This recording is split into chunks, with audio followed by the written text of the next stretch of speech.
because I'm kind of coping that I'm now once again alone after having my family around for a short bit of time. So there's that. But also because I don't know, voice. The best what I mean, other than the combat, the best part about Honkai Star Rail is the voice content, and I feel like being able to react live to the voice content is better than to do it just on my phone. So I figured I'll just do this, although I know it's like 11 where I am, and 11, 12, 1, 2, 3, 4, 4 a.m. where the usual views I would have. But you know, here it is, March 7th, Hunt variant, Way of the Primeval Blade release. Talk to Jiao and the rest. Let's go. I can't talk to the others, so we'll talk to Bailu then. Hold on. I'm about to duel with Scott, but I always feel like my fighting skills haven't improved enough. Can I really defeat Scott? Oh, I'm starting to worry.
You have some miracle pills that can instantly unlock my meridians, boost my cultivation, and make me a super strong hero?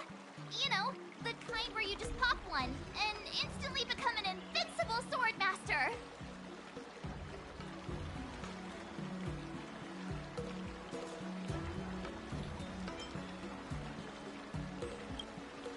I mean, why not? Haven't you heard the stories in Mr. Shiyen's Legend of the Trailblazer? The hero took the elixir of dragon oil and gave Fantilia a good feeding. Why can't I just do the same to Scott? Do you even realize how much those legends get exaggerated?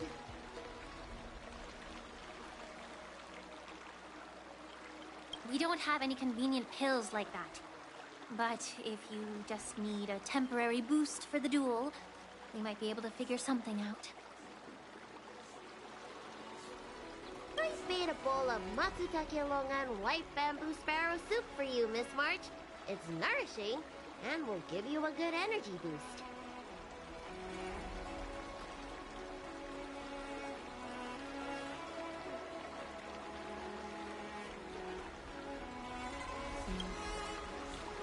Hey now!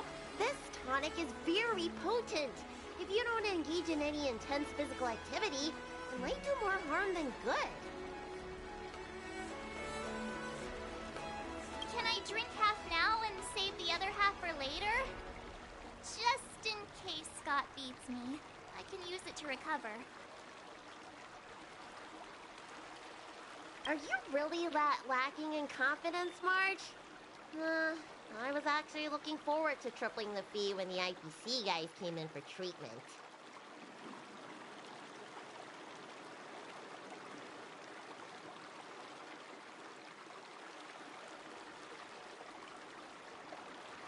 You don't know the half of it. Those IPC mechs pack a huge punch.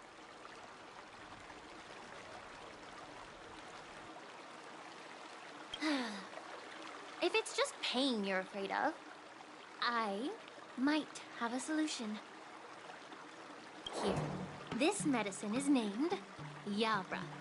A tiny dose can numb the body's senses and alleviate any sensation of pain.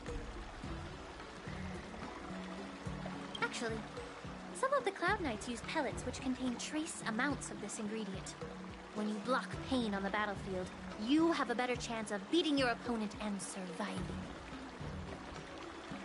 Whoa, sounds incredible! But are there any side effects? No, not at all. We use it for surgeries in the Alchemy Commission. So what kind of side effects could it possibly have? It's just... Just what? Well, the thing is, pain is your body's way of warning you something is wrong. If you ignore it and push through, you might end up with some serious injuries without even realizing it. I had a patient who took some before a fight, only to realize that afterwards, his lower body was missing. Okay, enough. I'm not taking any medicine. I'll just tough it out. We're all brainstorming ideas. Why are you so quiet, Dr. Jiaoqiu? Dr. Jiaoqiu! Jiaoqiu! Marge is about to face off with Scott! What are you doing? Oh, sorry. I heard March was planning to use some medicine against Scott, so I made some preparations. Well, it seems you're struggling to think outside the box. Sometimes, weakening your opponent is just as effective as improving your own combat skills. It's all about innovation. Oh, wait. Could it be that the Yaoqing people have some secret formula that could help me? Exactly.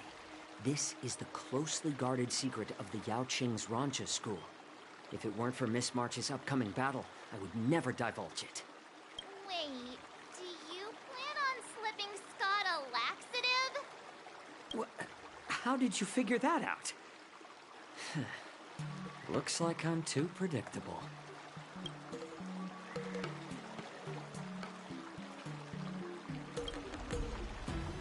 Seriously, don't even compare this guy to us. Well, Dr. Jiaoqiu, Are we really doing this? Shouldn't we defeat him in a more honorable way? Maybe we should just completely forget about this idea. Huh? You don't agree with my methods? But it's already too late. Moza has already taken care of things. Wait, so while you seem to be playing with your phone, you were actually arranging things with Moza? Are all Yaoqing people as quick as you? All right, it's time for the duel. Just go fight that Scott guy. I've got something else to do, so I'll be off.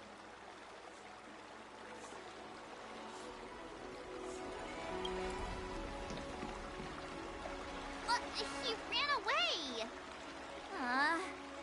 What should I do now? What's done is done, March. We just have to keep moving forward. Rest assured, we will come to Scott's aid if needed. Let's hope he's all right. Let's go.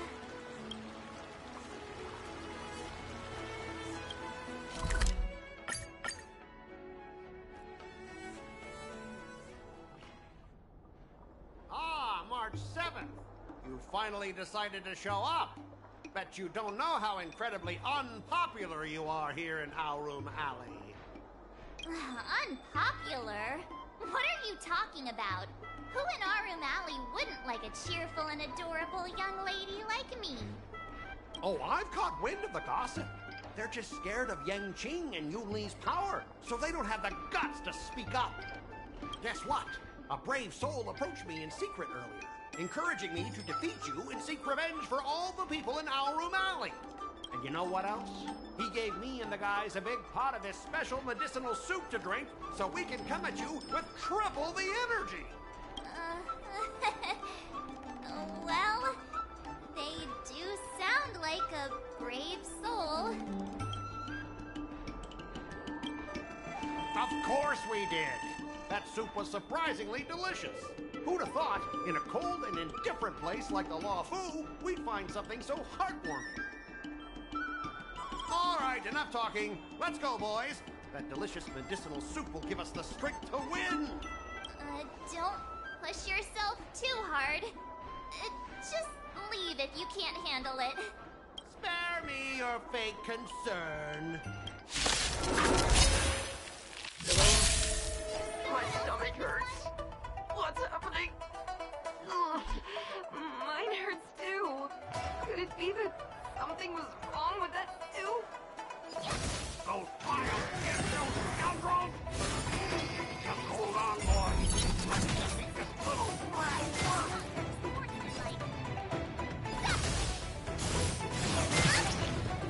Oh, not good.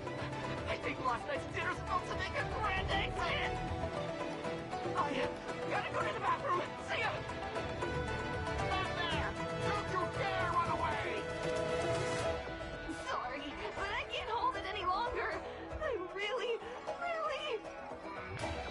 Spare me the details. Just get out of here! Painful. Succeeding things. The Astral Express is racing away. Turn the Astral Express. You're not allowed to leave. Let me show you what I can really do. Azure Dragon, White Tiger, Bless Card, Watch this! Yeah!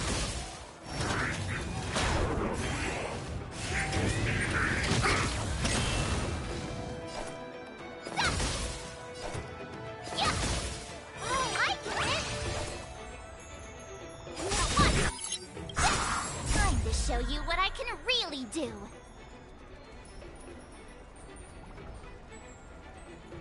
Azure Dragon, White Tiger, Bless Card, Watch this!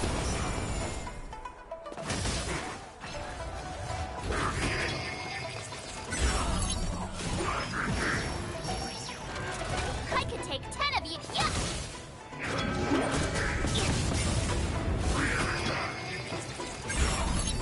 Ready to stop! Yeah!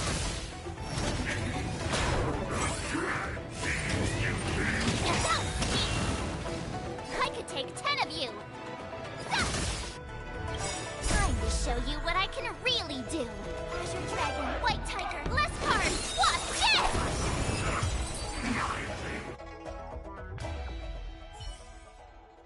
I lost. I am defeated.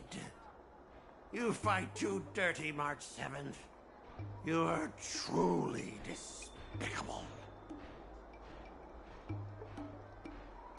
You'd better go to the bathroom. No, I don't need to go to the bathroom anymore. Ooh.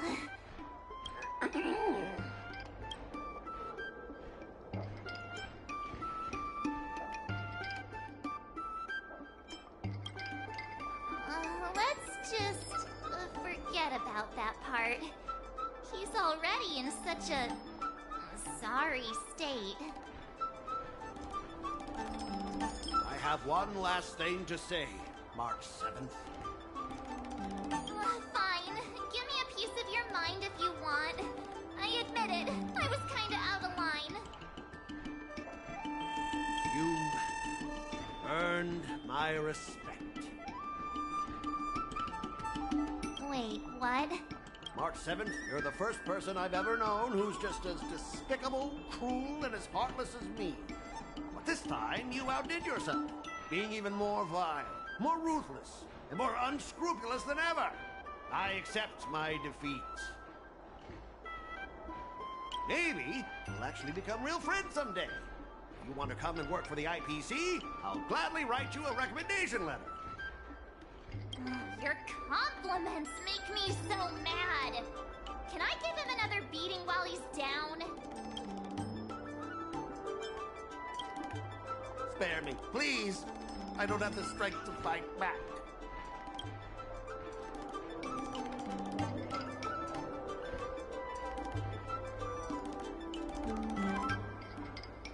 No way. I won't let him off the hook. Because I'm despicable, remember? Guys, fellas, anyone else who could still move? Help me!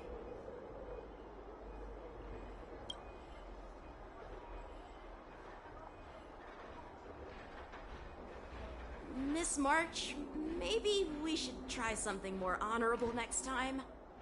It wasn't my idea. It was all that pink-haired fox acting on his own. All I did was, well, kind of engage in free-form sword fighting.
Ah, there you are.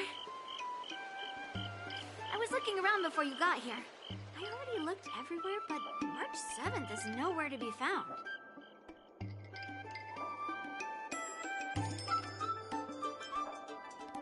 Forget it. Let's just assume she successfully skipped class.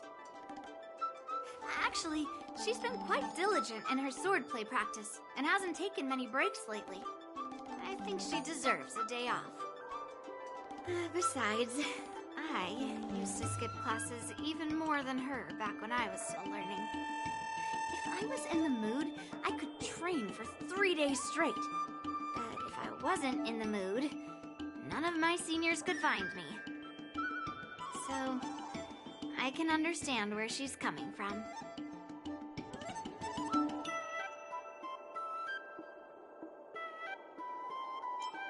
Don't make excuses for her. Since you're here, let me treat you to some tasty food. I'm more interested in you today.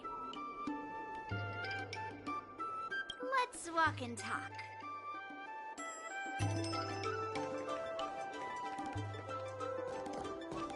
Shad told me there's tasty food in Arumalu. Let's go there.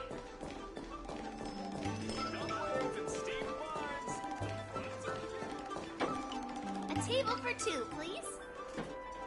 All right, come on in. What would you like? Well, we'll have one of everything on the menu. The entire menu? Do you think it'll be enough?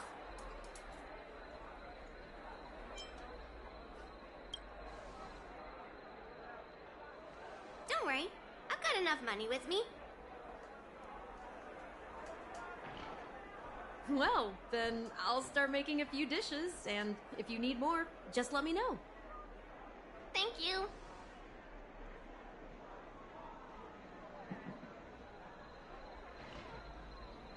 No, I've thought about it. She deserves a day off.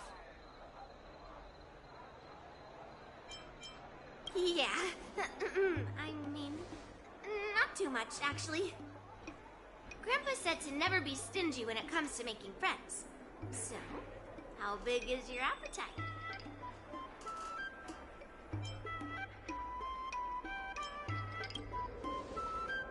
Oh. Then we can bring the leftovers to Grandpa. Well, to be more precise, I'm interested in your sword. Yanqing mentioned you before. He said that you're not to be underestimated, and that your weapon has a unique shape. So, I've always been curious about your sword. How the weight is distributed, what material it's made of, whether it contains any special ingenia, and what kind of sword techniques you use.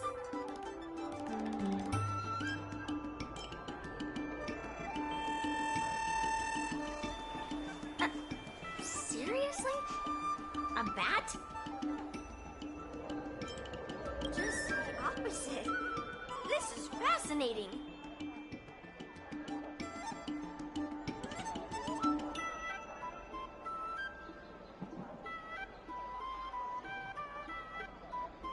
So, it really is a baseball bat. Grandpa said that a sword doesn't have to be constrained by its shape, so, in a sense, your bat is a sword too. He also said that a weapon mimics its master, so your bat actually reflects your habits and nature, you know?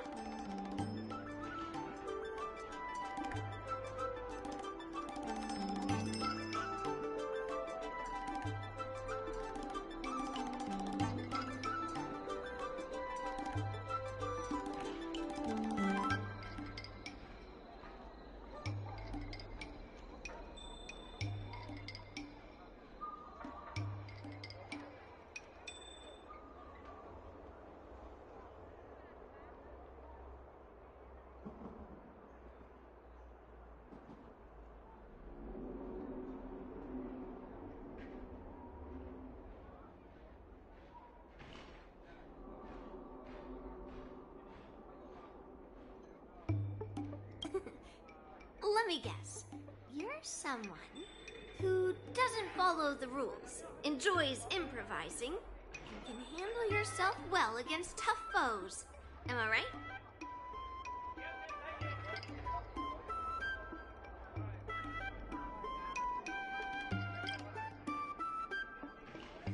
Amazing, right?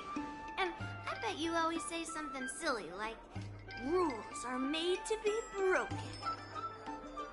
I've come across so many sword wielders who acted all righteous and moral, but were really just liars. Their swords always told the truth, though. They told me that their wielders were just a bunch of frauds who relied on their divine weapons for everything. I've hunted down hundreds of swords like this so far, and every single one of them has been melted down.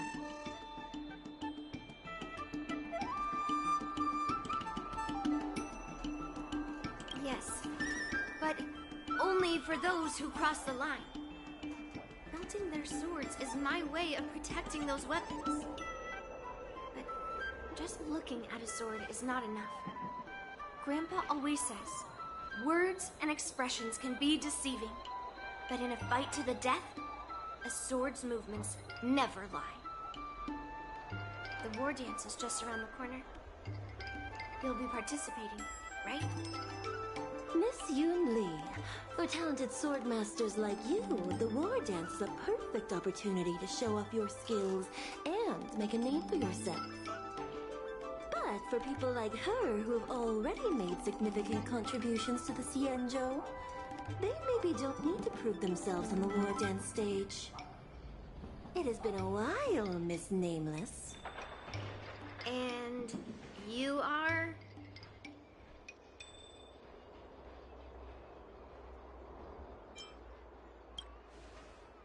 Thank you for your introduction, Miss Nameless. I'm Shi Kuei, and I work in the Palace of Astrum as the secretary for the Helmmaster. I apologize for interrupting your conversation. I happened to hear you discussing the war dance. And since this person is an old acquaintance, I thought I'd come and say hello.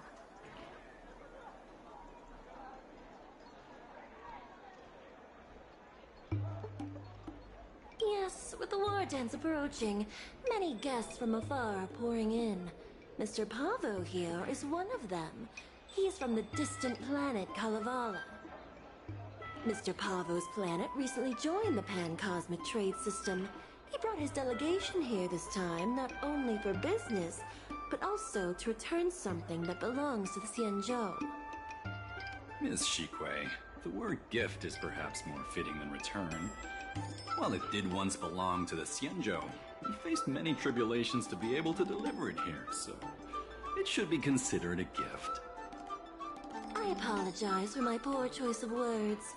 Mr. Pavo's delegation brought a legendary Xianzhou sword that had been lost for centuries. General Huayan plans to personally thank them at the Palace Astrum and present the sword as a prize to the champion of the war dance. Mr. Pavo and I were actually on our way there. Since you two were talking so enthusiastically about the war dance, maybe you'd be interested in joining us at the Palace of Astrum?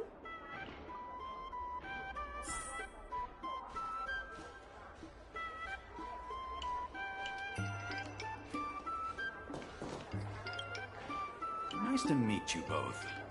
The journey to the Xianzhou Luofu wasn't an easy one, but the scenery here is worth it. It's completely different from my homeland. Once the formalities at the Palace of Astrum are finished, I'll find a quiet spot on this street and plant a seedling. And then my mission will be complete. The Sword of Heroes will finally be returned to its rightful owners. I couldn't be happier.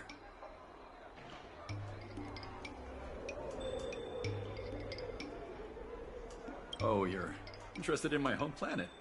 That's great. Your Excellency is welcome to visit us at any time. Even though the trade route just opened, it still might take around 200 system hours to get there from Pier Point. But our planet is really great.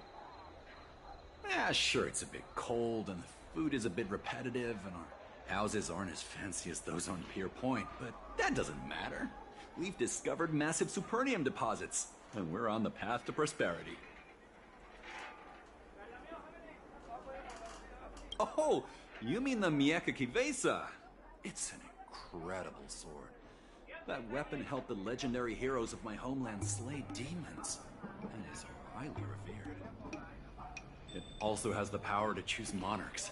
All the ancient kings of Kalevala received a sign from the sword, showing they were worthy to rule the land. According to tradition, each monarch would plunge the sword into a stone, and only a hero recognized by the sword could pull it out and ascend to the throne next.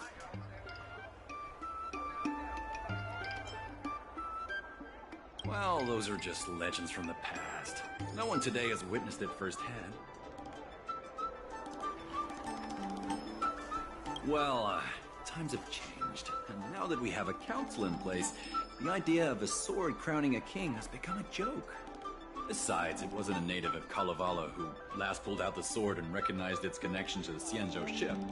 It was a visitor from afar. While the sword holds great historical significance for Kalevala, it doesn't truly belong to our world. The old-timers on council had a heated debate about whether to return the sword. They eventually unanimously agreed to let the Mieka Kivesa return to where it truly belongs. That's the best possible outcome. Wonderful. It's an honor to have so many people witness the sword's homecoming.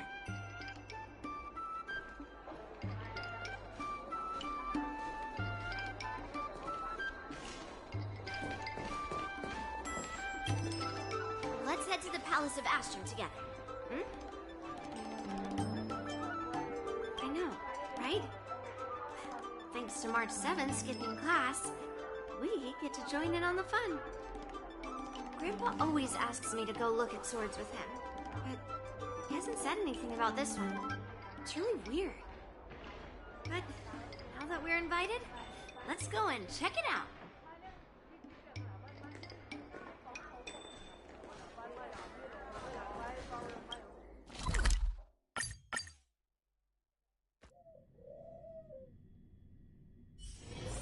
Wanna go take some pictures? Or maybe we can go drink some Immortal's Delight.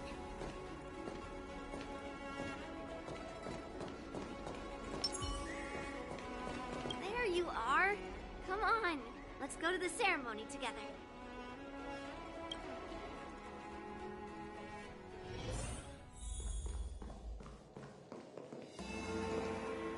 Please allow me to offer a sincere compliment, my fair lady. Your beauty is as pure as a snow-white iris. Well, if it isn't my dear friend! Glad to meet you again. Who is this weirdo? Who is this knight? I am Argenti, a member of the Knights of Beauty. I was invited as a part of the Kalevala delegation to escort the legendary Mieka Kivesa back to the Xianzhou. May I have the honor of knowing your name? My name is Yun Li. What a beautiful name. I wonder if you have ever heard the holy name of the pure and flawless Goddess Adrilla. Oh, you're here, Yun Li. Didn't expect you to be so well informed. Well, now that you're here, don't forget your manners. Manners. Come on. You won't find another granddaughter as polite and well-behaved as me. Well, just remember this is a very serious ceremony. Sorry for keeping you waiting, Mr. Pavo. Now, let the sword gifting ceremony begin. Before the ceremony officially commences, I want to express my gratitude to the Knight Argenti. Thank you for enlightening us about the sword's origin, and for escorting it here safely so that we may complete this ceremony.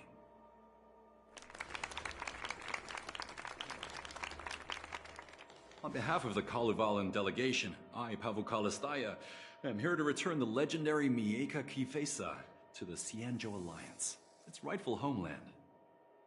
I'm truly grateful for Kalevala's noble act of returning the sword and for the Knight of Beauty's chivalry.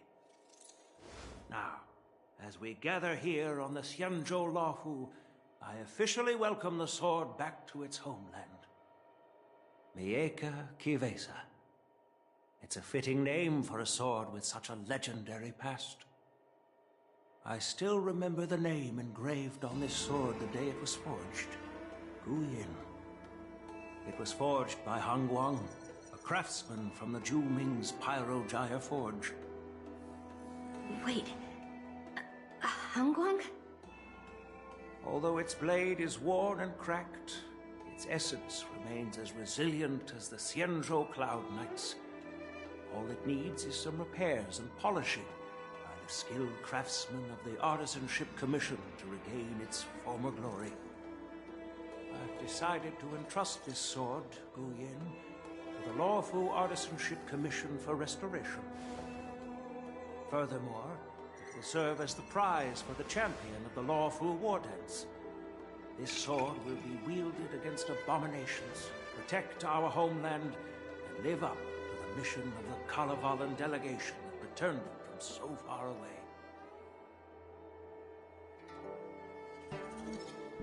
Thank you, General. It is an honor for Kalevala. Now, esteemed knight and delegation members, please head to the Artisanship Commission, where... No!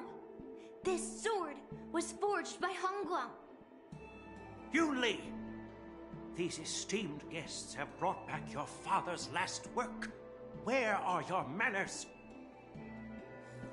Oh, I didn't realize this sword was actually forged by your father. Returning it to its rightful owner is, Grandpa, give me that cursed sword right now! I'll melt away the remnants of that man's curse once and for all!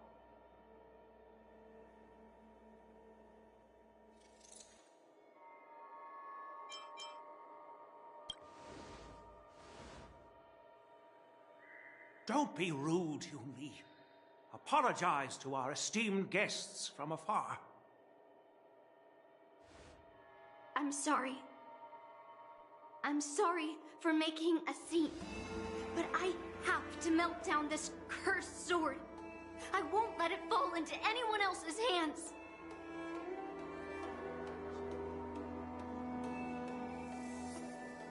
Yun Li, please, go for now.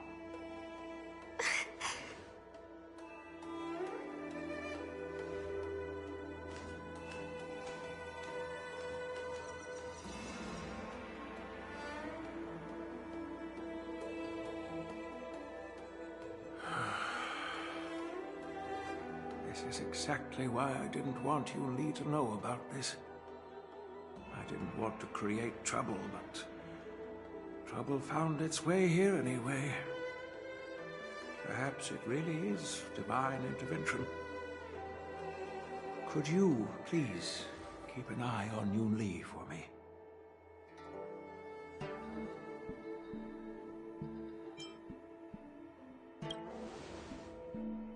Don't worry about it. I need your help on this.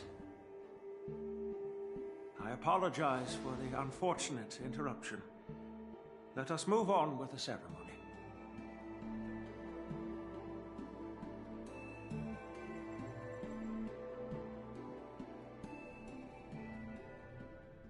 Unless I'm mistaken, Yun Li should be around here somewhere.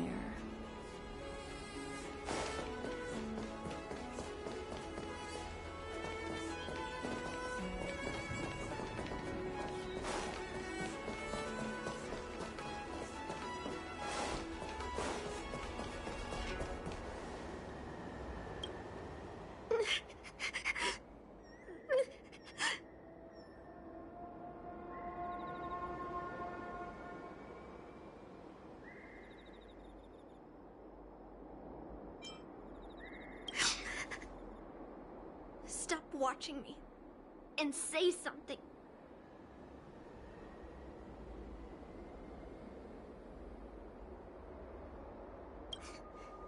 Did Grandpa send you to look for me? I bet he did.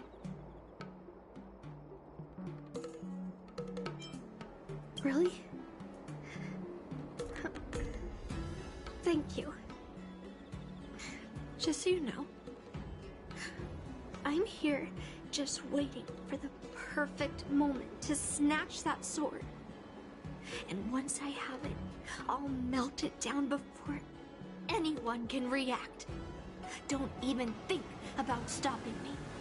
No one can stop me.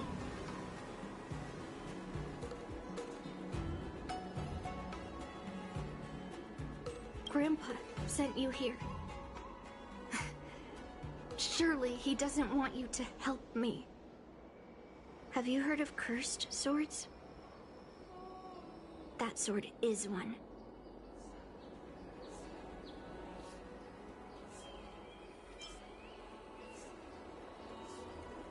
You've clearly heard a lot of folk tales. But that's not the kind of cursed sword I'm talking about. A cursed sword lets anyone, even a complete novice, wield it with insane skill. Just by holding the hilt, even the weakest rookie can brandish it with incredible speed and strength.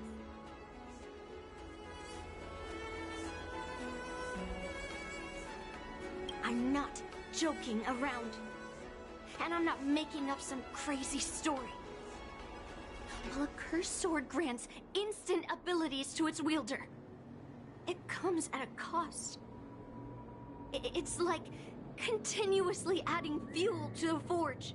With each swing, the sword drains the wielder's blood and essence. Day by day, the fuel will run out, leaving nothing but an empty husk. Soon enough, it will no longer be a person wielding a sword, but a mindless, killing machine, consumed by bloodlust and murderous thoughts.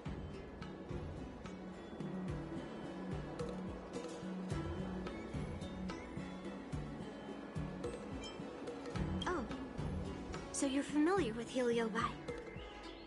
That makes this much easier to explain.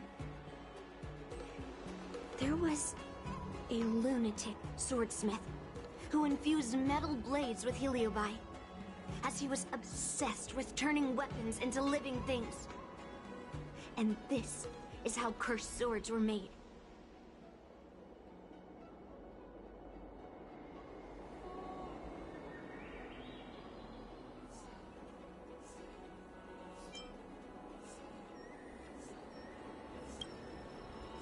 I know. I shouldn't have caused a scene at the sword gifting ceremony. But I've thought this through. If I don't make a fuss now, that cursed sword will cause a whole lot more trouble. So it's better if it's me causing the trouble. By the way, aren't they supposed to be taking the sword to the Artisanship Commission for repairs? Why haven't they come out yet? Any ideas?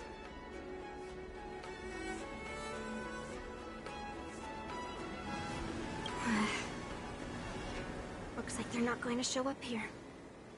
I'll just head straight to the Artisanship Commission. It doesn't matter why Grandpa chose that sword. I won't let it fall into anyone else's hands. I'll track down every single sword he forged and melt them down one after another. Just like I've been doing all these years. I have to go now. Is she planning to sneak into the Artisanship Commission and steal that sword? Maybe I should keep an eye on her.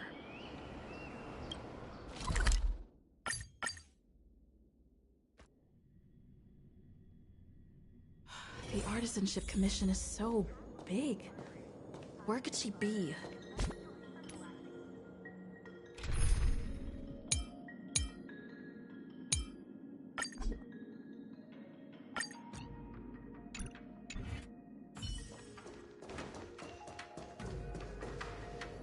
Just a while ago, a girl came up to me, all fierce and demanding directions. She said she's a member of the Artisanship Commission. Do you know her? No idea who she is. If she really works here, how can she not know her way around? Yeah, she wasn't big at all. But that weapon of hers was pretty intimidating.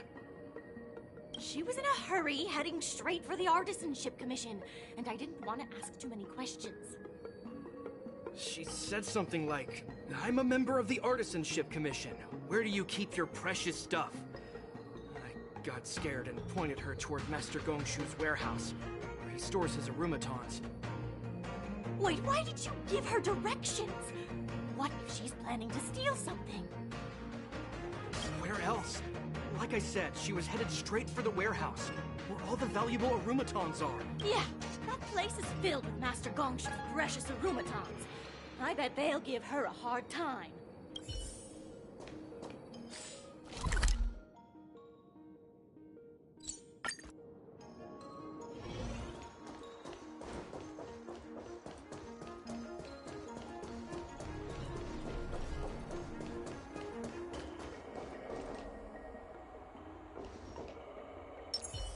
Feeling lucky.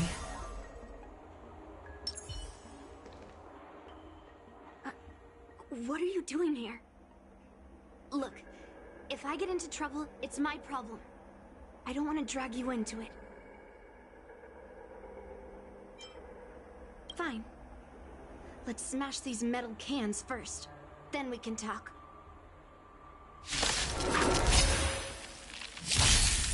High stakes, high rewards.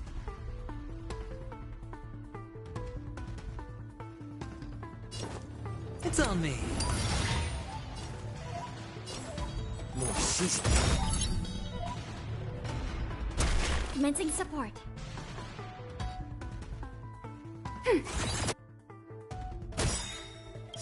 I'm honored by your presence. Since you're already here, why not have a meal before you leave?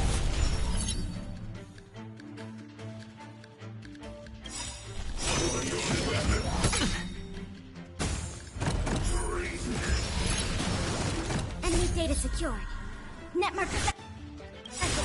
Time for a good old counterattack. I weep for the departed. It too shall fall.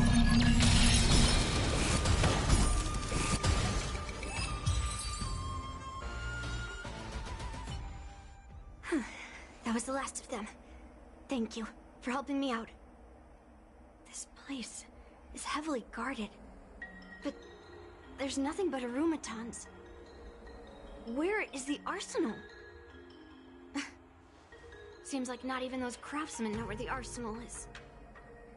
At this rate, we won't find anything. And Grandpa might take me away before I can do anything. You're not really here to help me. You're here to stop me, right?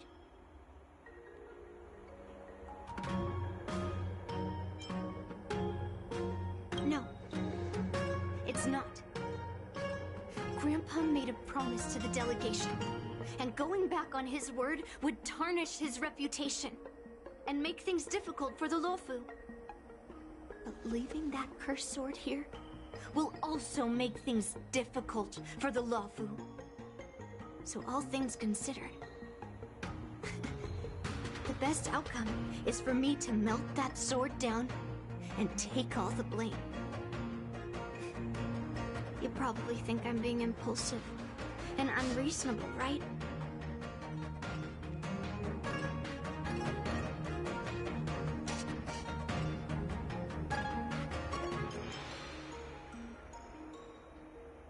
Hey, I'm not always like this. It's all because of that cursed sword. Look. I owe you an explanation. But this isn't the best place to talk. We need to find somewhere else. Let me be clear, though. I'm still pretty riled up. This is just a temporary break. I already told you about Guyan. The sword that was returned during the ceremony.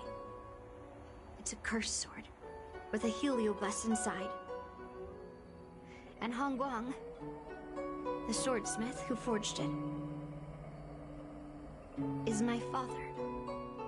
I rarely mention his name to anyone other than Grandpa. Maybe, like you said, I've been avoiding having to talk about him. But as long as my mission to hunt down cursed swords continues, it's impossible to avoid the topic forever. For some reason, I feel like I can open up to you.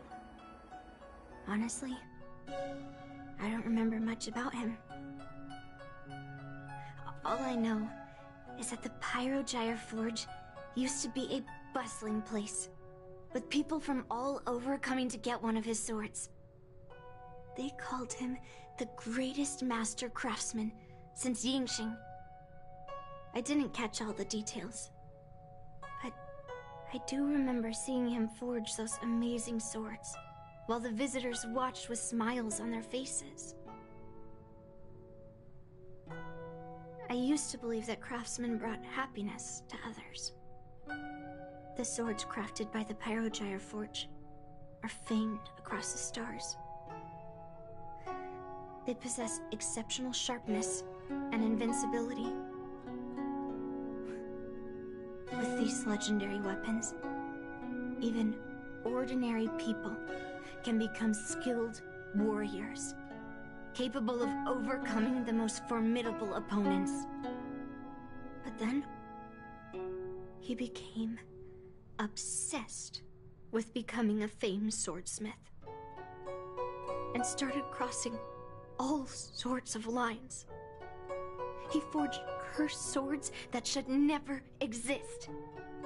And all those people who desired those twisted swords started flooding into the palace. However, just like Grandpa said, those who excel with the sword will eventually suffer by it. The palace is overrun with visitors from afar.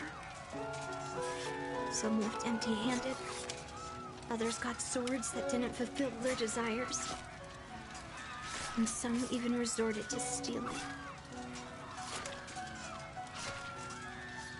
And in the midst of all the chaos my father created, he ended up being stabbed by one of the swords he forged.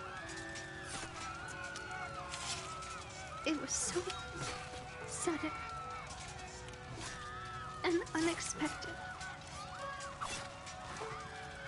Everything went silent for a moment. All I could hear was the sound of bones breaking and blood pouring out. I was frozen in place, unable to move. It was only when my mother pushed me away from the deadly swing of the cursed sword that I managed to escape. I don't remember much after that, except for the pounding of my heart and the sound of my own gasps of breath. I could hear the smiths in the Pyrogyre Forge shouting, "Run away, Yunli!" and the screams of agony. My tears wouldn't stop, and I couldn't see anything.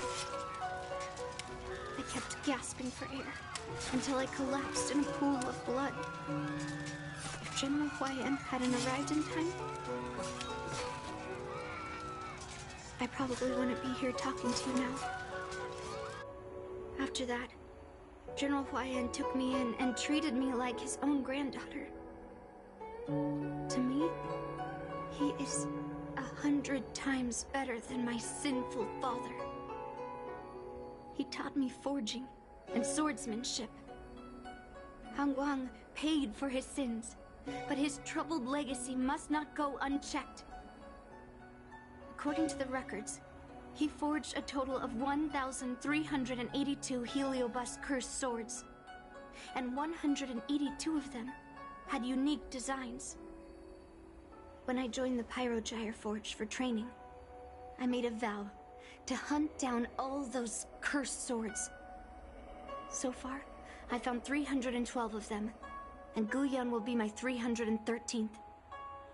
Like all the other cursed swords, I'll separate it from the Heliobus. Then, I'll melt it down and make it part of the Blade of Forged Remnants.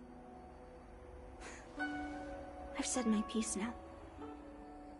Even though it'll be tough for Grandpa, I still have to melt down the sword.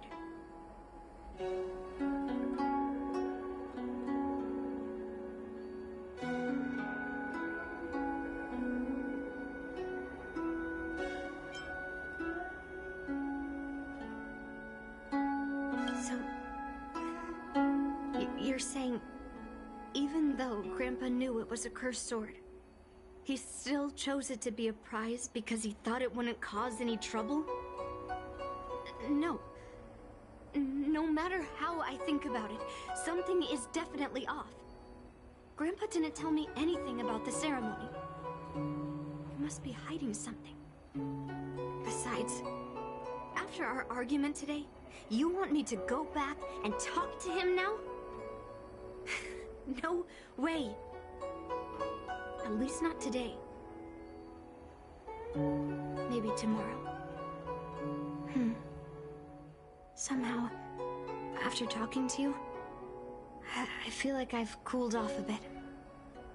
Well, I'll have an honest conversation with Grandpa tomorrow. And I won't take any action against Gu Yun until he gives me his reasons. Yeah. I shouldn't have done that in a public place. Anyway, thank you. We'll catch up tomorrow. I should go back to the Palace of Astrum and tell General Huayan what happened at the Artisanship Commission.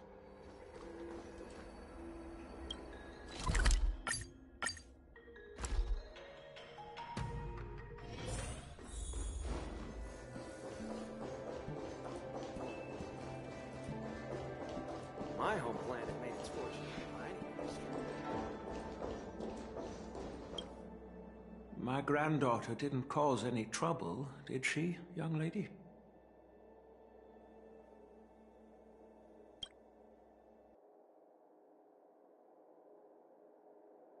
Sorry for all this trouble. Yun Li told you quite a bit. Now it's time for this old man to tell my side of the story. Han Guang was my beloved disciple. A rare genius not seen in the Pyrogyre Forge since Yingxing. However, talent can sometimes be a curse. He had an unusual fervor for forging, and he dreamed of forging a sword with self-awareness that surpassed that of humans.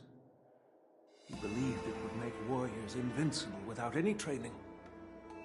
According to him, while weapons of mass destruction like Zhu-Ming flames and alchemical arrows can destroy many enemies, true victory lies with soldiers who fearlessly fight, ready to lay their lives on the line.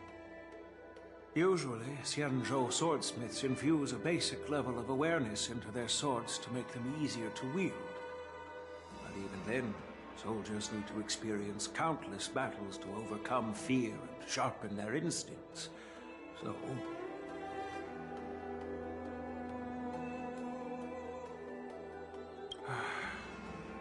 by infusing heliobi into swords, he managed to forge weapons that could grant their wielders strength and valor, and even make decisions for them.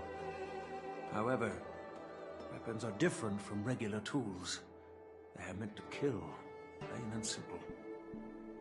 After countless battles, all the anger, fear, and bloodlust are soaked up by the heliobi within the swords. The soldiers wielding them not only gain strength, but they also become consumed by the malice, turning them into puppets possessed by the swords. No matter how noble Han Guan's intentions were, those weapons, soaked in blood, turned into cursed swords eventually. Later, Outworlders got wind of what he was doing and encouraged him to keep forging cursed swords. They came up with all sorts of reasons, from taking back their kingdoms to slaying demons. And you know what happened next. That massacre took her parents' lives, and the lives of many craftsmen in the Pyrogyre Forge. Yun-Li managed to survive, but she couldn't escape the horrors of that day. Yes. I don't want her to spend her whole life trapped under her father's shadow. She doesn't deserve to carry the weight of his mistakes. Oh my god, I was muted the entire time. Jesus. Traversing the starry seas in search of the swords is like finding a needle in a haystack. And to reclaim those swords, she has to duel the bloodthirsty wielders, teetering on the edge of life and death. She has taken back over 300 cursed swords, and has suffered the same number of fatal wounds. I took her in to give her a chance at a normal childhood, not to send her on a sword-hunting journey. Even if she manages to melt down all the cursed swords one day, what will she do with her life after? If that's her. Wu Yin is indeed one of the cursed swords forged by Han Guang. Very few swordsmiths could use Heliobai as forging material, and Han Guang was one of them. His attempt came at a terrible cost. I thought this sword could be an opportunity. I wanted to tell her that her father wasn't all evil, that even the man she resents so much managed to forge a true sword of heroes. I also wanted to find a chance to tell her about the history and origin of this sword, but not during the ceremony. As you saw, it wasn't a good time. I've instructed the Artisanship Commission to keep the sword safe in the arsenal. If you have any doubts, feel free to ask the people involved.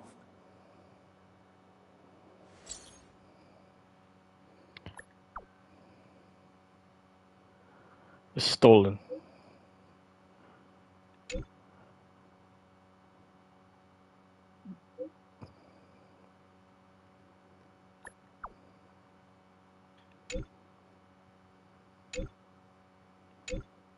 The Knight of Beauty just escorted the sword to the artisan. It is currently in the armory without a chance for a compromise or mishaps. When I have the time, I want to tell the girl why she tried to steal the blade. Since my granddaughter mentioned talking to me tomorrow, I'll be waiting for her. By the way, you watched over her for quite some time. You must be exhausted, aren't you?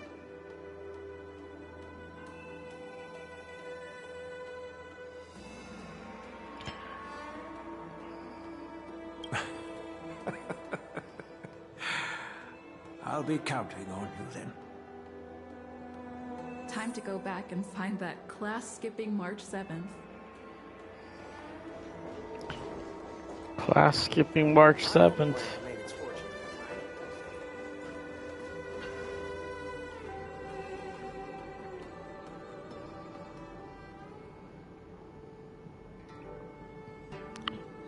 Class skipper.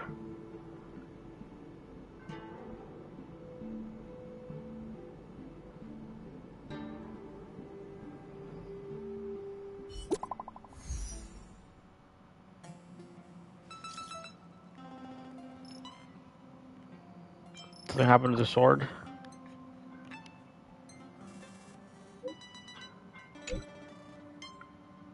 So the sword has vanished. I told him to be careful.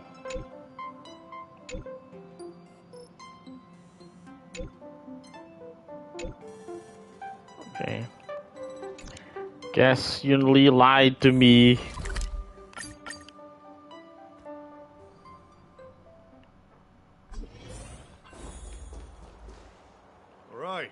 Everyone is here. It's time for questioning. Yun-Li, I'm sure you understand why the official called you here, right? Yeah? But I didn't steal the sword.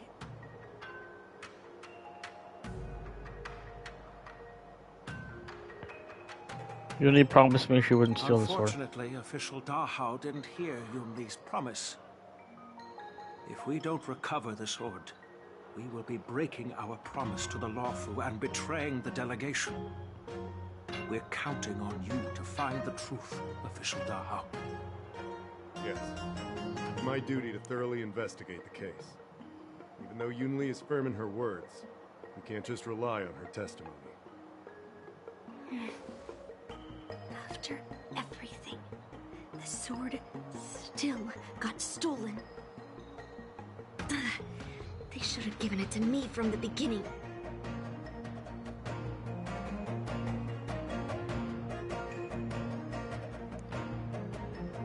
In this case of Guyun's theft, everyone involved seems suspicious to some extent. Miss Yunli is the main suspect. First, during the sword gifting ceremony, Yunli openly expressed her intention to steal the sword. She even mentioned it multiple times. After the ceremony, she broke into the Artisanship Commission and destroyed Arumatons in an attempt to get the sword. Am I right? That's true. The Realm Keeping Commission inspected the arsenal where Guyun was stored, and there were no signs of forced entry through the doors or windows. The only possible entrance or exit was a small window gap, just a few inches wide.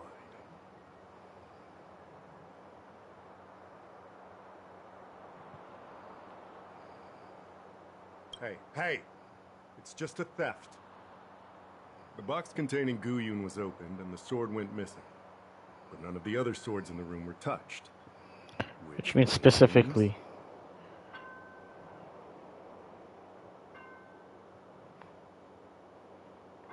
The box. It's probably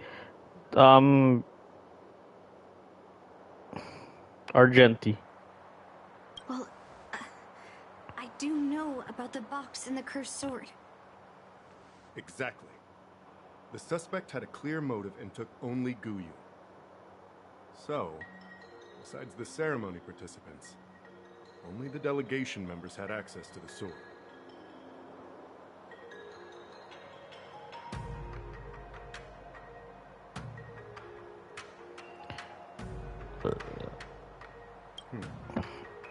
In that case, why would they return it to the Xianzhou in the first place?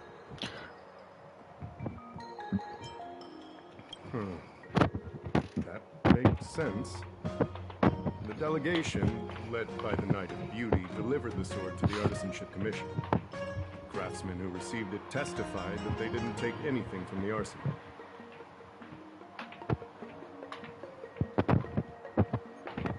Next answer. Argenti? Oh, that Knight of Beauty. He was with the delegation when they handed over the sword to the Artisanship Commission. You might not know, but he's the one who recognized the sword's origin on Kalevala and escorted it back to the Xianzhou. In other words, he's the one who made it possible for the sword to come home. Why would he steal it? He wouldn't have gone through all that trouble to bring it to the Lawfu if he wanted to keep the sword for himself.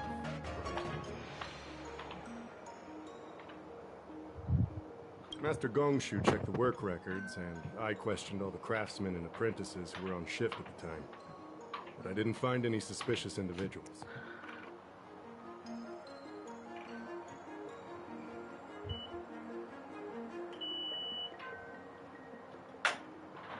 Spin dry. That leaves just me. Did you steal it? No. Stop being a bitch. Then stop joking around. I can prove that she came to me after leaving the Artisanship Commission, so she couldn't have stolen the sword. Put it simply, not everyone who's seen the sword has been to the Artisanship Commission. Not everyone who might want the sword has seen it. So, the only remaining suspect is Miss Yunli. Fair enough. So, I didn't steal the sword. well, when you've eliminated the impossible, whatever remains, however improbable, must be the truth. This isn't the only. If you want to prove me wrong, Better come up with some solid evidence. Let me gather my thoughts. I need to help Yoon Lee clear her name. Talk to witnesses at the scene of the crime. Did we miss any clues? Yes, I received your message yesterday and went to the arsenal to check on it. But when I went back this morning, all that was left was the case. I don't know anything else, so asking more questions won't help, I'm afraid. However, as the Master Artisan of the Artisanship Commission, I've got to clarify something. Even though the sword was stolen, this commission is still highly secure. Wait, no. I just remembered. My precious aromatons were smashed.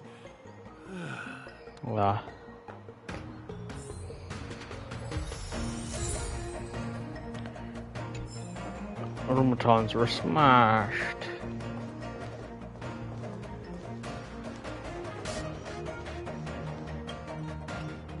Thought that the Mieka Kivesa would be stolen, and that the prime suspect is General... It's probably Pavo. Regardless, we've accomplished our mission, and now it's the Xianzhou's problem. By the way, why did that girl call it a cursed sword? It's quite upsetting. That's enough, young lady. Let me get something straight. On Kalevala, this sword has always been highly revered. The first master of the Mieka Kivesa slew countless demons and then passed it down to a line of wise monarchs. The monarchs would heed the guidance of the hero spirits within the sword and gain insight into defeating their enemies.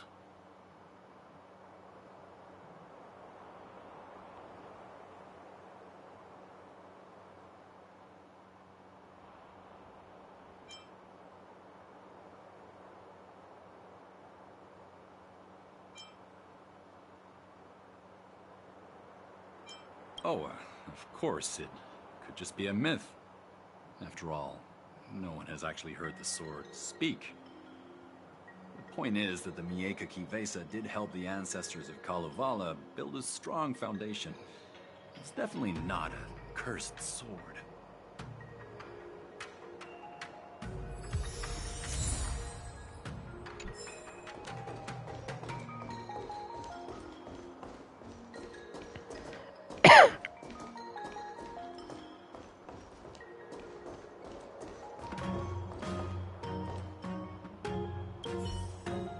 Found any clues? Feel free to tell everyone. All right. Come back. Yoon Lee says she didn't steal the sword, and I am willing to believe her. But I know well that Yoon Lee can be impulsive. So if she did steal the sword on a whim, I won't show her any favors. You were with Yoon Lee yesterday, young lady, so you have the best chance to prove her innocence. Is there anything you need to ask me? No, she was still mad at me, so she didn't come by. If she had come with you, she wouldn't be a suspect right now. After the ceremony, Argenti carried the sword case, and together with the delegation, they were escorted by the Cloud Knights to the Artisanship Commission. The artisan there confirmed that the sword was safely stored. I'm counting on you, then.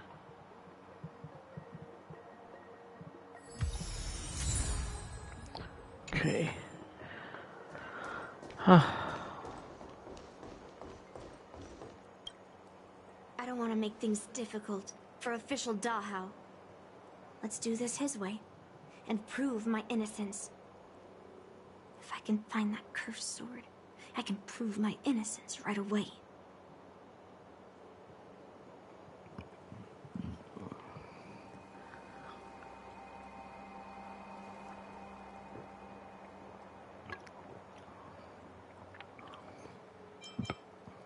There's something else bothering me.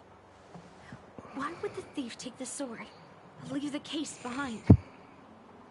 Did they melt down the sword like I wanted to?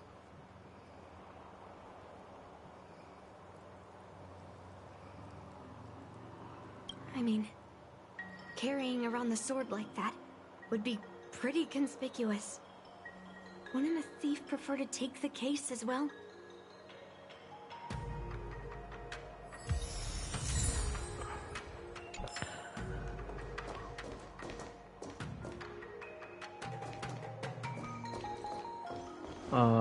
One more. I got pop outs.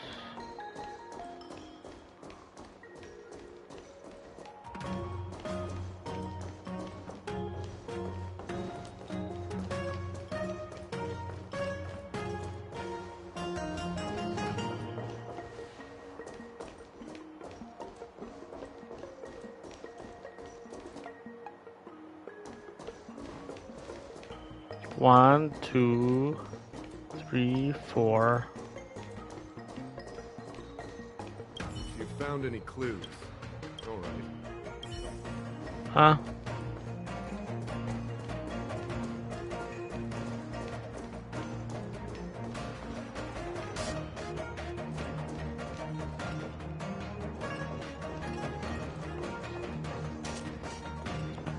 One, two,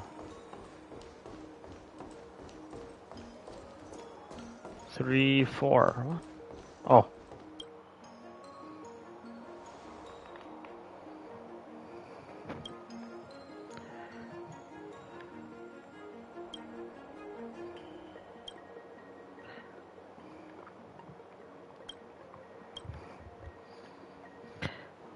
So, the thief took the sword from the case without picking the lock? So they knew.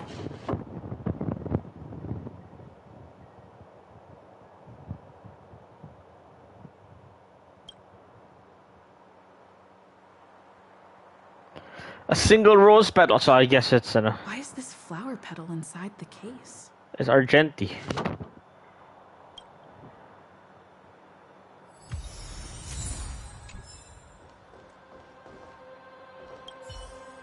If you found any clues.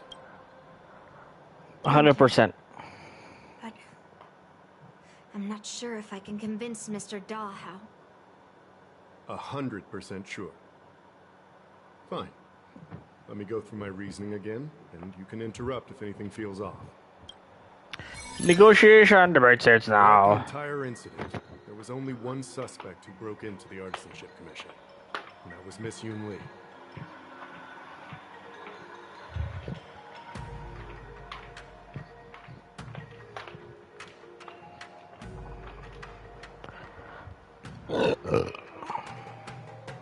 Your statement isn't quite accurate.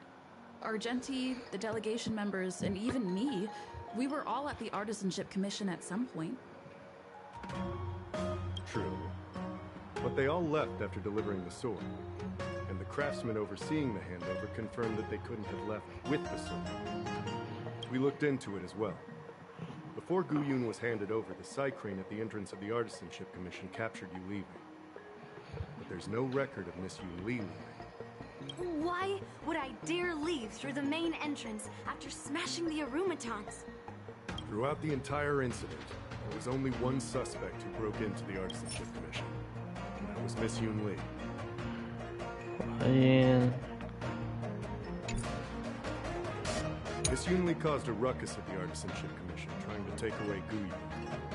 But you stopped her in her tracks. What Dahao said seems right. Exactly. So at least Yoon Lee didn't steal the sword at that time, because we were at the Arumaton warehouse. If your testimony is reliable. I'm not implying anything, but we need to scrutinize every piece of evidence. Miss Yoon Lee caused a ruckus at the Artisanship Commission, trying to take away After bidding farewell to you, Yoon Lee pretended to leave, but snuck into the arsenal alone and stole Goooooooo. After Yoon Lee and I went our separate ways, I messaged Master Gongshu to inform him about the incident.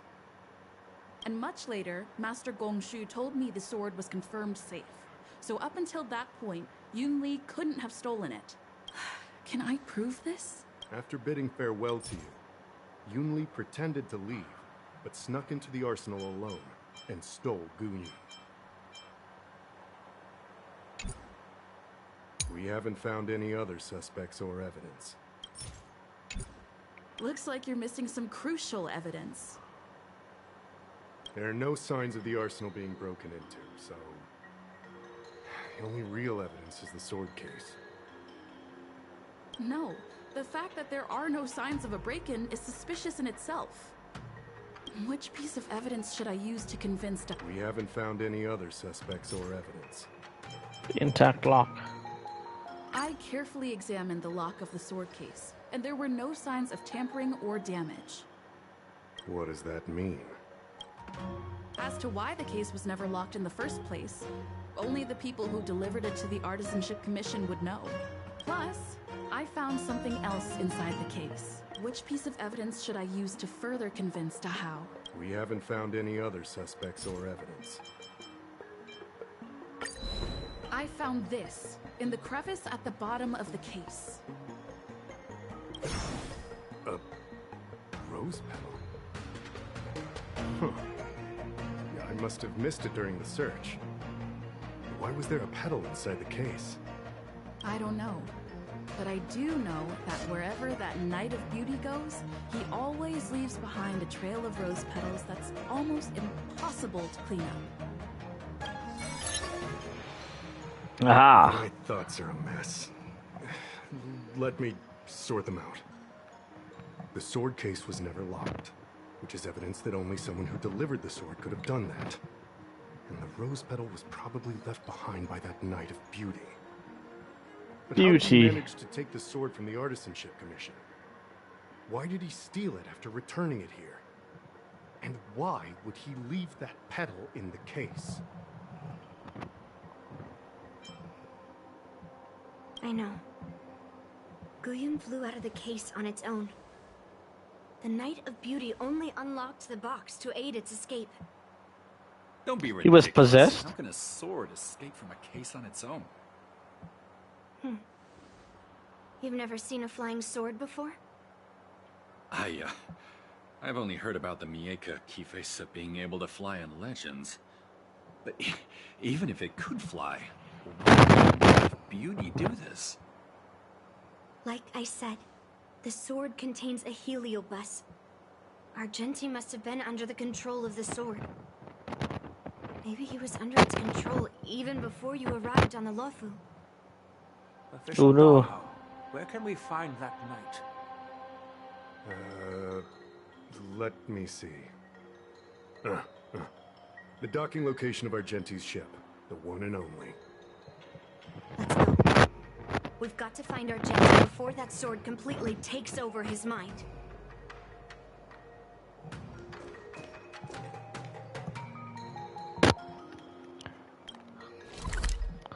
Oh god, if it's that means I'll need...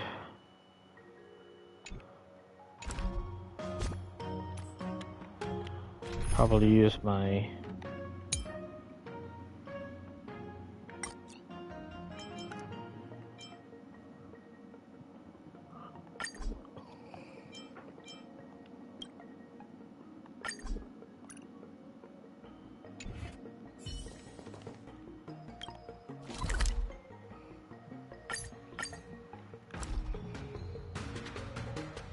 I'm getting sleepy.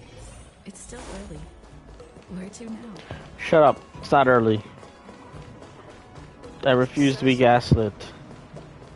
You can't change it no matter how. I had a different experience looking down on stars.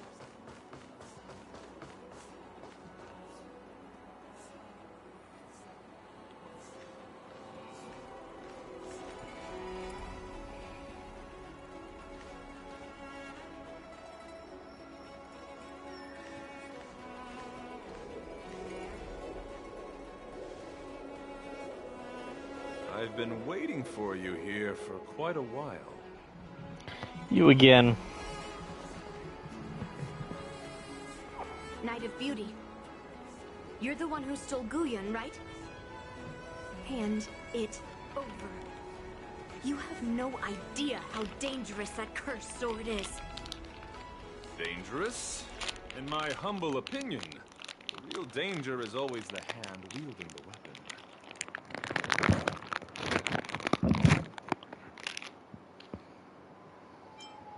Yes, I did. As a driller's knight, I've sworn to live in poverty. and I abhor theft. I had to leave behind a rose petal in order to keep my promise to Master Guyon and uphold my knightly oath. What? What do you mean? I agreed to assist Master Guyon in its escape from the Xianzhou. As the person who pulled it from the stone monument, captivated by its beauty, I must not let it down. I couldn't stay in the arsenal to convince the craftsman, nor did I want to take the sword like a thief. That's why I left behind a small piece of evidence that pointed to my identity in the hope of an open and honest conversation. Whatever your reasons are, you're planning to take the cursed sword away from the Xianzhou. Hand it over to me. Back then, it was the beauty of Master Guyon that impressed me.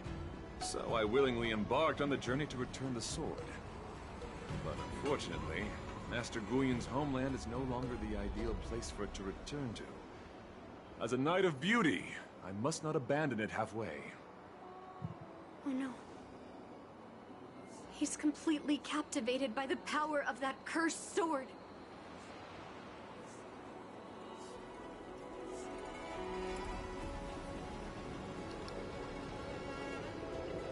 The solution is right in your hand. Captivated? No! I am touched by Master Guyon's flawless beauty. To be honest, I'm confused why none of you can understand this sword. This is quite heartrending. I've already made up my mind to take Master Guyon away from the Xianzhou. That cursed sword has messed with your ability to think. But I'll break you free from its grip. I'll shatter its illusion. And the sword itself.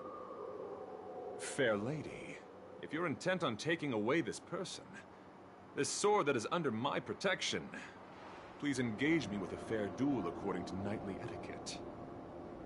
As a representative of this duel, I, Argenti, challenge you. I swear on the spirit of chivalry, in front of Adrilla the Beauty, that I will represent Master Guyon in this duel. If I win, you will allow Master Guyon to leave the Xianzhou with me. And if you best me, Miss Yunli, I'll accept my defeat and turn Master Guyon over to you. Do you accept my challenge, Miss Yunli? Fine. Let's see whose desire is stronger. Your desire to take it away, or my desire to hunt down all cursed swords. Show me what you've got. Yeah. You're not going to use Guyon to fight for victory? Well, I know a thing or two about swordplay. In a proper duel like this, a knight should rely on the skills he's honed day after day. You're a real weirdo.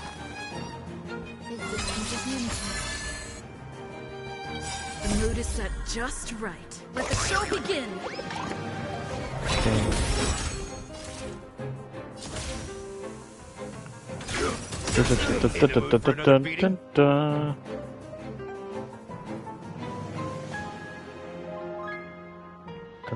Like fireflies to a flame, life begets death until everything burns to ashes!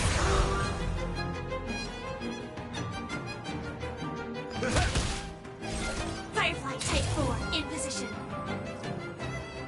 Set to the speed.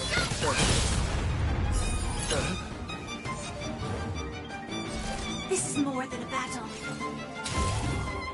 Fight to land! The flesh wound.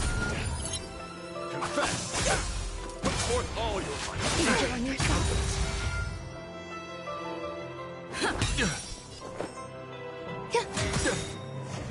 Every petal in life's garden, all will be swept away by the wind. Step up, let's see ya. Firefly Type set to the speed. Behold, this symbol of pure. Let the duel commence. Stay in step.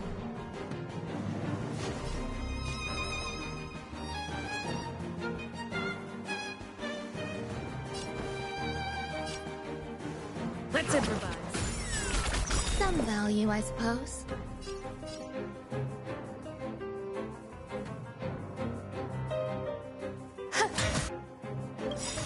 The mood is set just right. Let the show begin!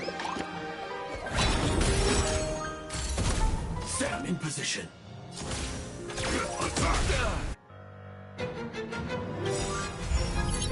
Nice like a good brew, my friends. Indulge yourself.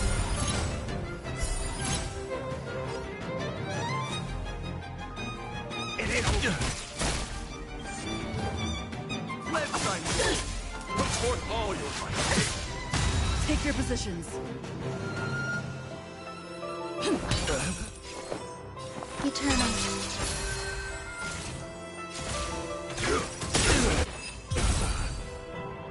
Super break.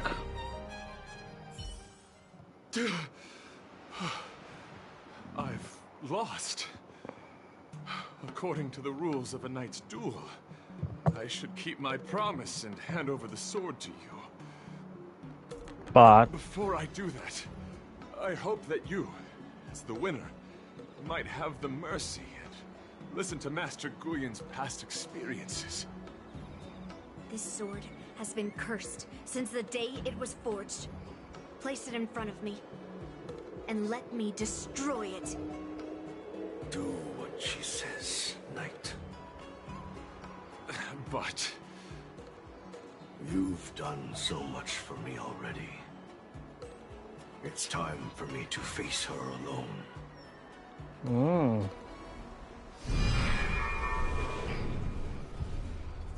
I'm weary of fighting.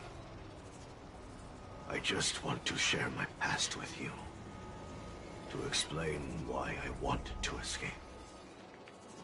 After that, I'll leave my destiny in your hands. Are you afraid to witness my past, little girl? Afraid? Well, you do have a different aura from other cursed swords. But you're just trying to use my curiosity to lure me in.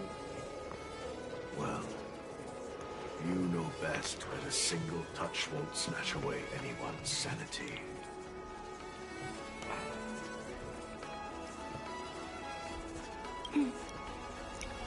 Fine. Show me your past.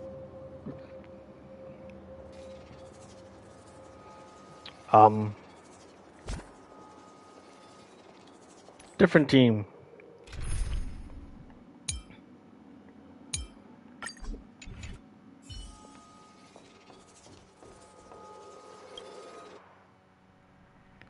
It's already impossible to contact the main Cloud Knight forces.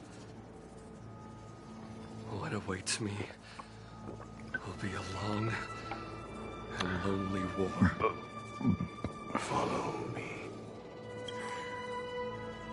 Is Oh. this your memory? Bellabog?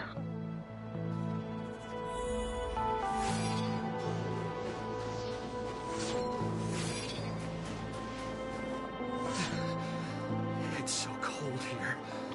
I didn't feel it when I was in the thick of battle, but now it's freezing me to the bone. Oh, the Borson. You're indeed a masterpiece from the Xianzhou Juming. If you hadn't taken control of my body, I probably would have been decapitated in that fight. Quiet, and stay alert. Boris and Wolf Troopers never give up the hunt. Hey, just relax a bit. It's been over 300 days since we were both stranded on this planet. The transmitter never rings, so I guess we can't count on that anymore. The people on this planet still use beasts to pull their carts. Obviously, there's no way they can help us fix the star skiff. Looks like we're stranded on this forsaken planet for the rest of our lives. The rest of a Xianzhou native's life could be terribly long. Are you feeling any desperation? All by yourself in this hostile world? Yeah, a bit. Perhaps. When things get too rough for you to handle, just leave everything to me.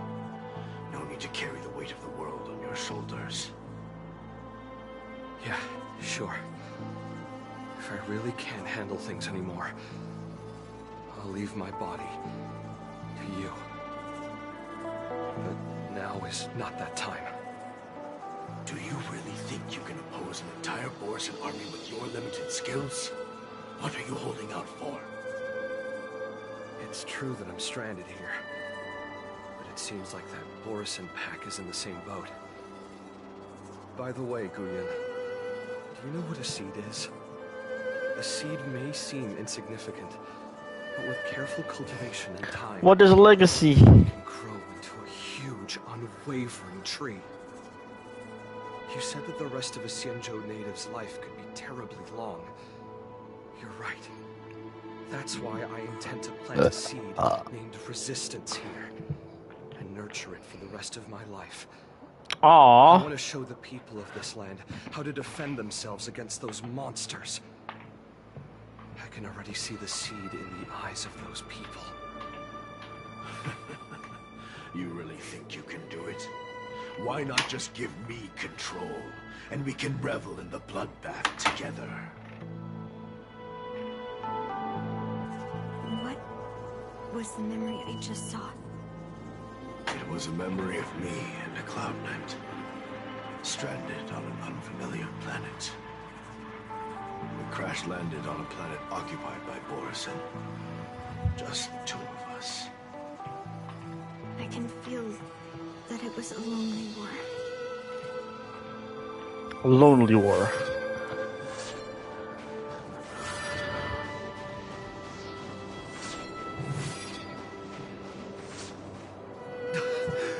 Well, this is tragic. I'm alive. All the young people in the village. They died. They died for you. They died because of your big promises. Promising them a life free from the Borisin. I tasted their despair before death. They didn't see it coming. And neither will you. I can't stay here. Let's move on to the next village. Why? What's the point? You and your sorry excuse for an army have been fighting for over 3 decades, and you haven't won a single battle.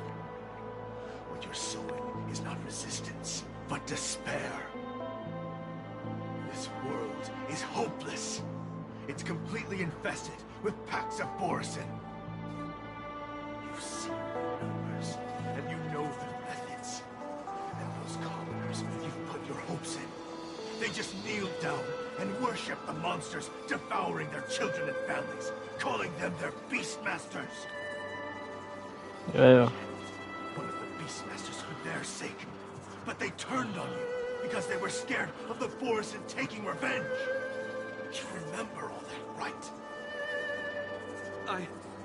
I do. I remember my first death. The Borisin cut off my head.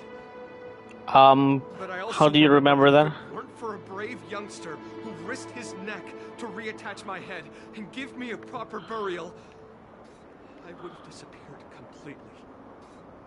I remember everything the people did for me. They left food at the entrance of my cave, fixed my fur coat, and some even joined my resistance. The rest of the Xianzhou native's life is still terribly long. There will be new youngsters who will stand beside me in battle. Time is on our side.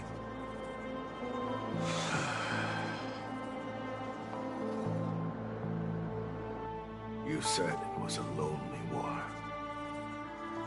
No. It wasn't a war filled with loneliness, but with despair. The kind of stuff that Sephiroth wants. That I don't want to ever taste it again.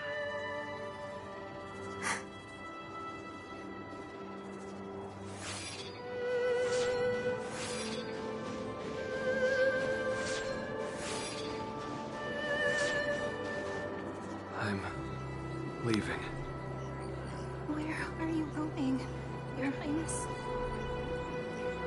returning to my homeland.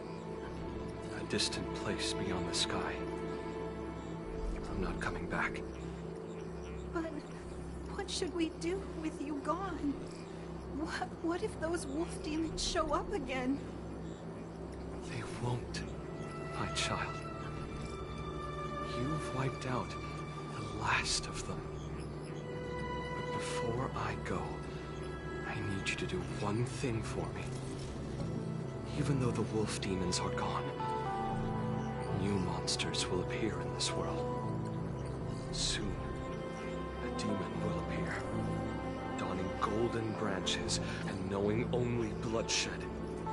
Golden branches? Fear not, my children. I'm entrusting you with this sword that's been with me in countless battles. Use the skills I've taught you over the years, and you'll surely defeat that last demon. But that's not all. I need you to construct a stone monument for me. It must be large and sturdy enough to seal the remains of that demon forever. This is a debt you owe me, and you must fulfill it. Do you understand? You lied to them. And you lied to me, too. Oh? You promised that you'd give your body to me when you couldn't handle things anymore. Well, this Xianzhou native's life has finally come to an end, my old friend. How about one last chance for revenge? Come and bid me farewell for the final time. He had long since come to some understanding. I could sense a mix of intricate emotions flowing out. It wasn't bloodlust, or anger, or fear. What he had left for you was hope. They've learned how to fight monsters. But there's still one last monster lingering in the world. Kill it, my old friend. He's the monster. You left me there without ever looking back.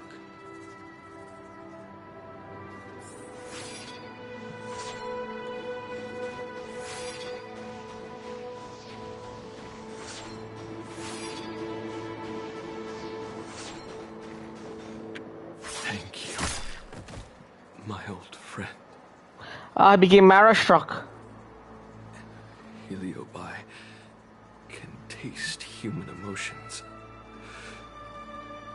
How do my emotions taste? My old friend.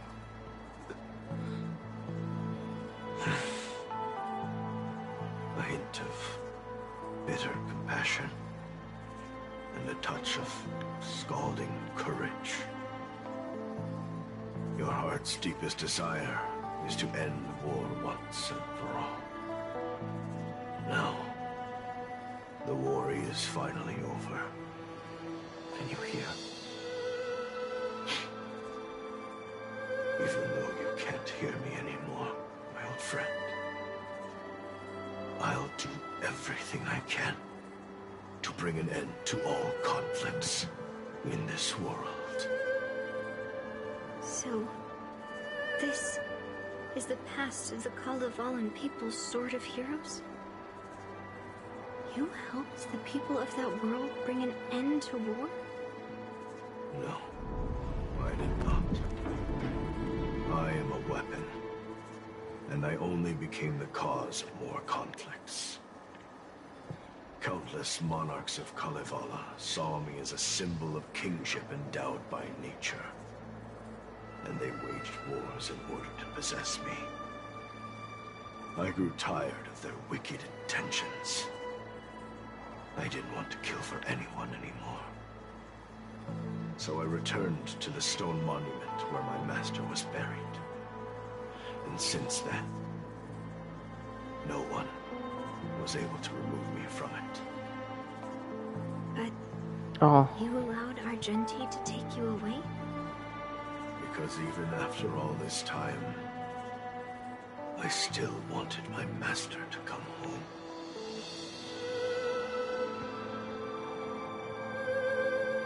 Oh.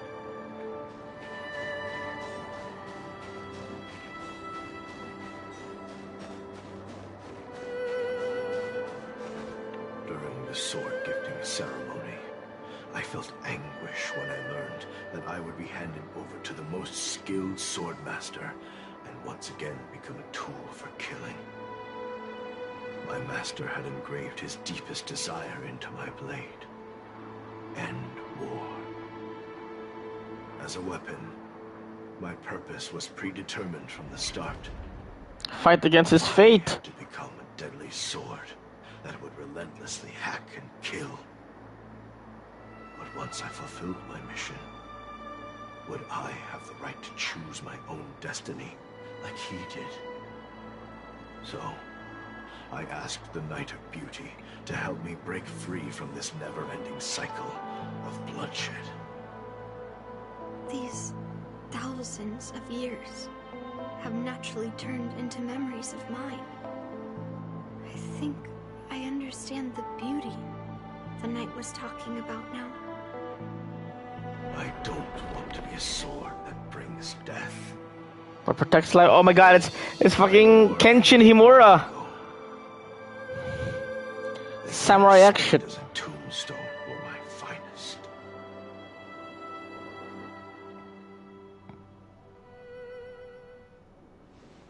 I've told you everything about my experience with Master Guhian on Kalevala. And now, I'm sure that Miss Yun Li is as moved by the sword's flawless beauty as I was back then.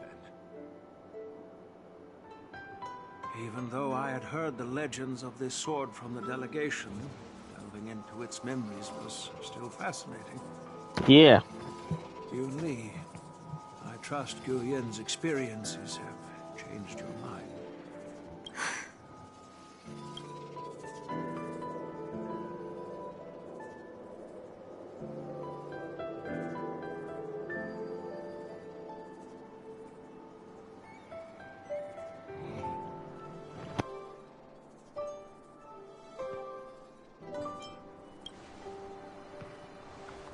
That's why Grandpa hid it from me.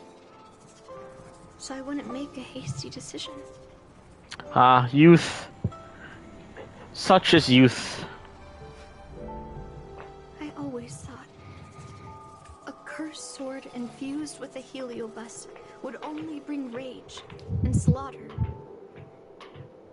I never thought someone could leave behind the desire to end war, and even change the nature of the cursed sword.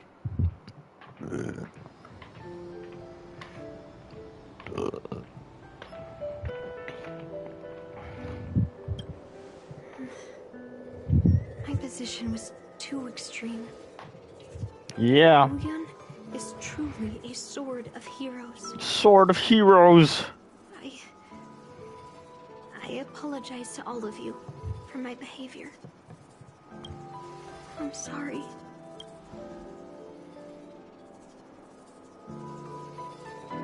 This is very wholesome. Now that we've proven Miss Yun Li's innocence and found the sword, should we now return it to the arsenal? No. I'm still going to melt down this sword.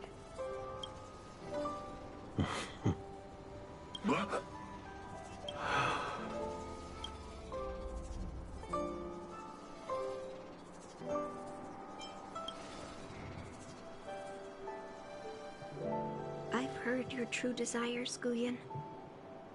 I can sense that you're tired of being a sword. Constantly serving new masters and fighting battles you no longer want to be part of. Right? But being a sword is my destiny. I'm doomed to serve some master and fight battles endlessly. Can the wind choose to stop blowing? Can a cloud choose to stop drifting? No. It's the same for me. A creation with a predetermined destiny. That's not true, Guyen. That nameless swordmaster shaped his own destiny. So you can too. I just can't picture my destiny being anything other than that of a sword. Do you remember when you stood alone in front of the swordmaster's stone monument? People admired you because you carried the memories of the hero. You are no longer a sword. You were a memorial. Later, as I became worn and weathered, the gentle wind would pass through the hollows of my body, creating melodic tones that echoed in the distant mountains. I became a musical instrument then. I miss those times. Can a creation become what it wants to be? The answer is yes. I'll grant your wish, Guyen, and transform you into something different. Something different? But this is the prize for the war dance. If the Kalevalan delegation finds out... Please, say something, General Huayan. Well, my granddaughter has always been stubborn. Are you really sure about Miss Yunli? What do you all think?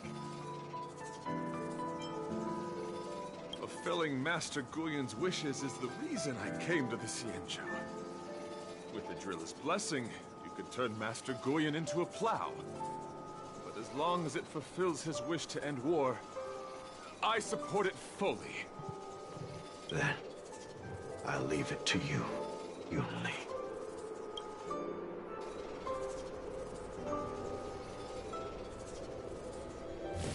It's been an honor getting to know you like this.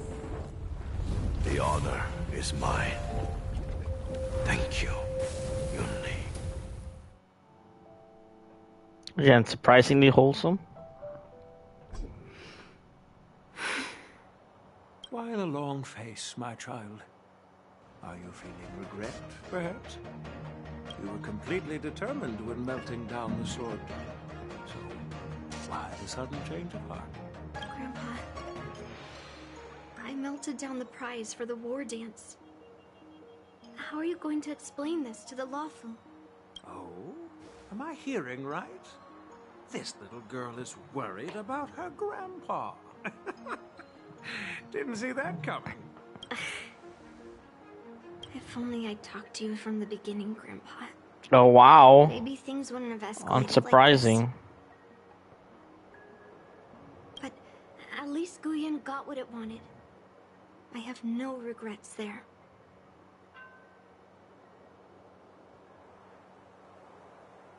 When it comes to swords, you and your father are cut from the same cloth. So, are you planning to continue melting down the rest of Hongguang's swords?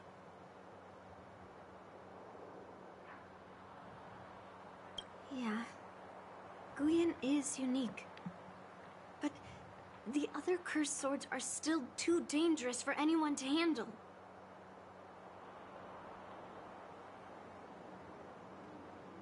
But maybe I'll try to be more patient next time.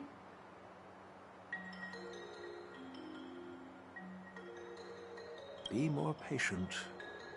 Well said.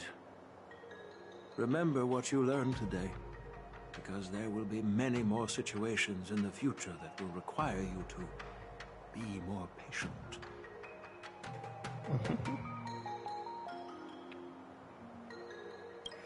Understood. But what about the prize? Well, ever since you showed up at the ceremony, I had a hunch. So I prepared another sword as a backup plan. And don't worry, this one has nothing to do with Heliobi.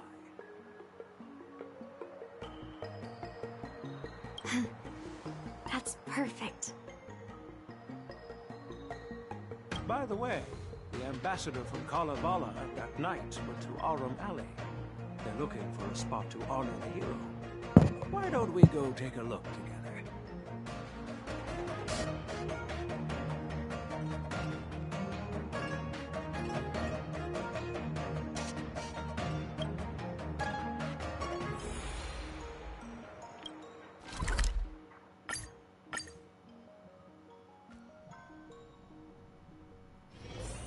The thunder? It's almost 1 o'clock. I should go to sleep soon. Oh, General Huayan. What brings you here? Well, Did it turn into an instrument? Granddaughter was inspired by the heroic legends told by the Mieka Kivesa, so she dragged me here to take a look. I come from a long line of Kalevalan monument keepers. For generations, my family has guarded the stone monument left behind by The music is from the nameless hero. Over the centuries, a golden tree sprouted from under the monument, and its branches have never withered. We Kalevalans see it as proof of the hero's existence. Before leaving Kalevala, I took a branch from that golden tree, hoping to plant it here to represent the hero returning to his homeland. That sounds good. We Xianzhou people don't make coffins or set up memorials, so I'm sure he would be happy to rest here where life is bustling. The hero A had land asked of our immortals. ancestors to carve something into the monument, so I made a copy of it too. While the inscription is pretty worn with age, perhaps you can still make out some of it. I have drifted far from my homeland and am on the brink of death. Yet, I take solace in having honorably fulfilled my duties.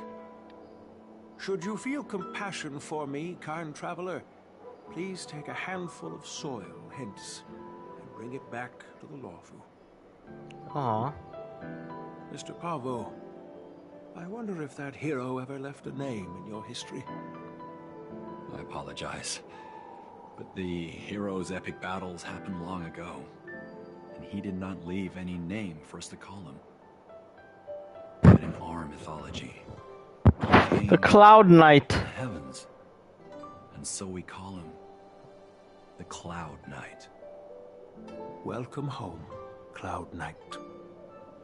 Now, you can also rest here, Guyan.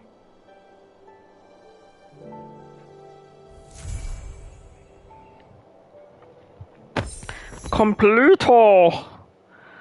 Wow. Let's talk to Argenti. As a punishment for being an accomplice in this theft, General Huayan assigned me to guard this golden sapling and recite the story of the hero and this legendary sword to passers-by.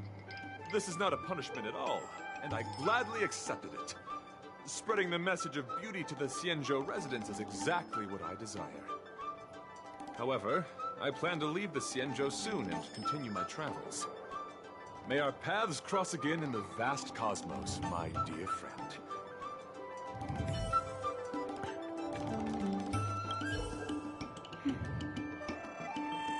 I'm feeling a bit emotional. I'd like to stay here for a while. Thank you for your guidance. I'm truly grateful. By any chance, would you be interested in taking sword lessons with me? Like March? Maybe not. Thanks, but no thanks. I think I can. Aw, I couldn't agree. Now that my mission is accomplished, the delegation will be leaving the Xianzhou Lawfu soon. But of course, the experiences here will become an epilogue to the hero stories. This golden sapling will become a part of the everyday scenery of the Xianzhou. I believe it's what he would have wanted.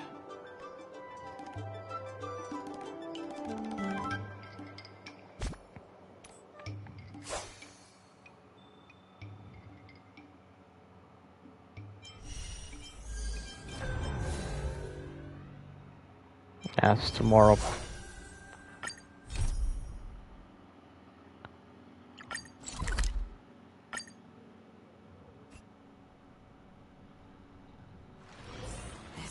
haven of memories.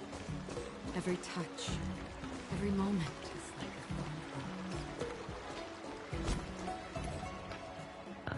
a March.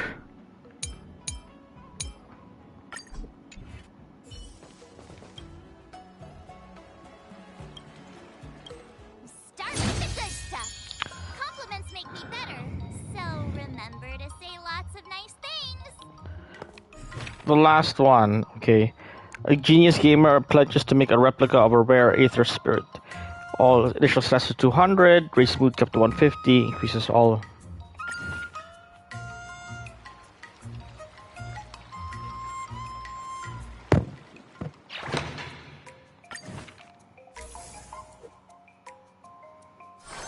Yeah. If I do this again, I'll just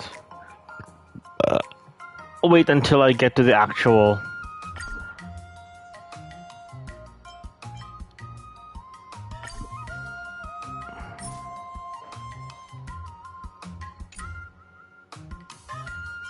I can't see what I'm looking at.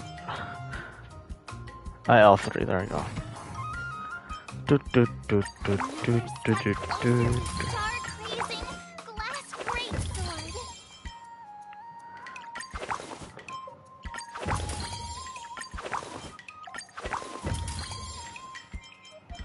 Okay, so I guess this will be the one that I'll try to get, since I unlocked this one last time.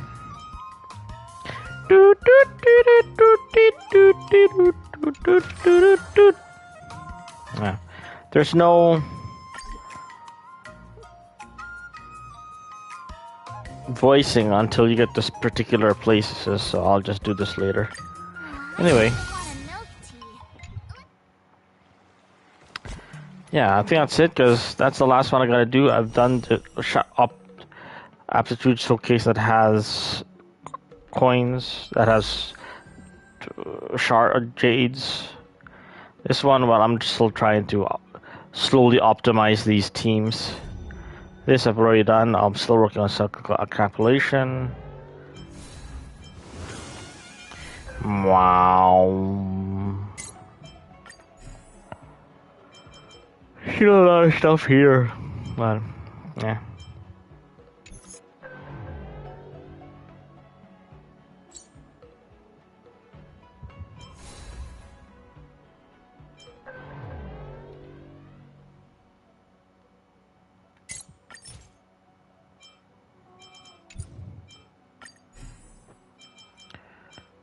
Maybe I'll try level 4. We'll see. Anyway, thank you all for coming. Ooh, I should just do the Eidolon for March. Finally, some recognition for training my butt off. Shifu. Ending the broadcast.